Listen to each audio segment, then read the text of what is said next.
अस्सलाम वालेकुम।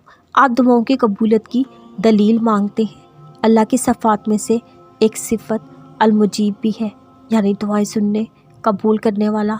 क्या ये दलील काफ़ी नहीं? अल्लाह ख़ुद कहता है, मैं दुआएं सुनता भी हूँ और कबूल भी करता हूँ। कभी ख़ज़ां के मौसम में दरख्त से लगे इन जर्द पत्तों को देखा है? यूँ लगता है ये जर्दी हमेशा रहेगी। इनको देख के लगता है अब इन पर शायद बहार ना आए, आप शायद दरख्त से झड़ जाएंगे, इनकी कहानी ख़त्म हो जाएगी। शायद हाँ, कुछ पत्ते गिर जाते हैं मगर बहार आती है। वो जो बहार का इंतज़ार करते हैं उन पे बहार आती है। बिल्कुल यही हिसाब इंसानों का है।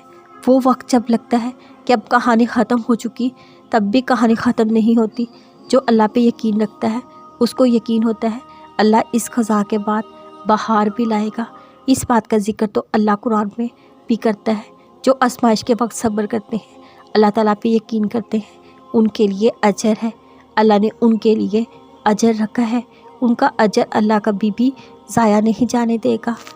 उसकी दुआएं, उसका सब्र कुछ ज़ाया नहीं जाएगा। अब ये फ़ैसला आपका है।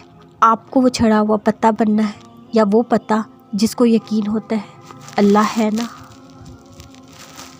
और सुकून की बात तो ये है कि दिल की जिस बात को कोई भी नहीं समझ सकता, अल्लाह की ज़ात उस बात को समझ सकती है। वो शायरक से भी ज़्यादा करीब है। दिल का हाल वो इतना बखूबी जानता है।